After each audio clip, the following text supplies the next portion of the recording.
நள்ளிரவு 12:30 மணிக்கு சிம்பொனி இசைமலையில் நனைந்த லண்டன் மாநகரம்.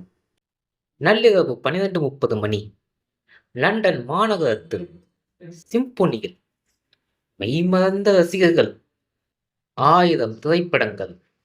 மாநிலங்களவை எம்பி பதவி. 35 நாட்களில் எவன்டிம் அப்பல்லோ அரங்கத்தில் 45 நிமிடங்களில் நடந்த அதிசயம். இந்தியாவின் முதல் சிம்பொனி. இளையராஜா. இளையராஜாவுக்கு சிம்பொனி இசையை அரங்கேற்ற வேண்டும் என்பது நீண்ட நாள் கனவு. 1986ஆம் ஆண்டு முதலே தொடங்கிவிட்டார். மேற்கத்திய இசையுடன் நம் இந்திய நாட்டுப்புற இசை, கர்நாடக இசை, இந்துஸ்தானிய இசையை ஒருங்கிணைத்து 1986இல் ஹவ் டு நேம் இட், 1988இல் நத்திங் பட் விண்ட் என நீண்ட நேர இசை தொகுப்பை வெளியிட்டார். டாப்பர் சிம்பொனி ஆர்கெஸ்ட்ராவை வைத்து 2005ஆம் ஆண்டில் திருவாசகத்தை மேற்கத்திய இசைக்கருவிகளின் இசையோடு வெளியிட்டார். இப்படி தொடர்ந்து சிம்பொனியை அமைப்பதில் ஆர்வம் காட்டி வந்தவர் இப்போது வரலாற்று சிறப்புமிக்க லண்டன் அப்பல்லோ அரங்கில் நேற்று வேலண்ட் என்ற சிம்பொனியை அரங்கேற்றினார். மொசார்ட், பீத்தோவன், சாய்கோவ்ஸ்கி வரிசையில் இப்போது இளையராஜாவும் தனது முதல் சிம்பொனியை அரங்கேற்றினார். இந்தியாவிலிருந்து தமிழர் ஒருவர் பண்ணைப்புறம் கிராமத்திலிருந்து கிளம்பி லண்டன் அப்பல்லோ அரங்கில் முதன்முறையாக சிம்பொனியை அரங்கேற்றுவது இளையராஜாதான் என்பது நாம் பெருமை கொள்ளும் தருணம்தான்.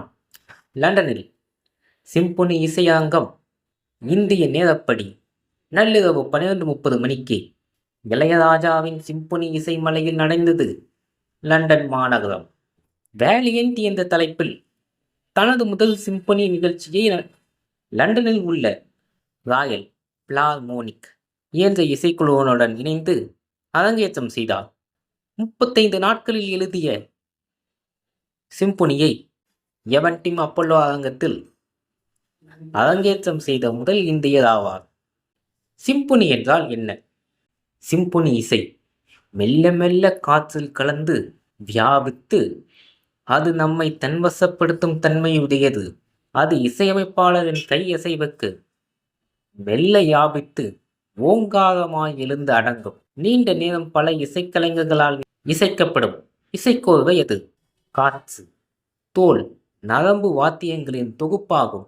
சிம்பொனி என்பது மேற்கத்திய கிளாசிக்கல் இசை மரபு பல்வேறு இசைக்கருவிகளில் ஒன்றாக சேர்த்து இசைக்கப்படும் அமைப்பாகும். கிபி 1730 முதல் 1820 காலகட்டத்தில் அறிமுகமானது. மெல்லிய இசையுடன் தொடங்கும் சொனாட்டா மெதுவாக ஒருங்கிணைந்து இசைக்கோர்வையில் மெதுவாக இணையும் ஸ்லோ, சிம்பொனியின் மையத்தை தொடும் டிரான்ஸ்ஃபார்ம் மற்றும் உச்ச நிலையில் போய் அடங்கும் சொனாட்டா, டொரண்டோ, ஃபார்ம் என 4 பகுதிகளாக அமைக்கப்பட்டது. ஜோசப் ஹேடன், மொசார்ட், பீத்தோவன் என அடுத்தடுத்து வந்த இசை ஜாம்பவான்கள் மேம்படுத்தினர். இப்போது இளையராஜாவும். மீண்டும் சந்திப்போம். நன்றி, வணக்கம்.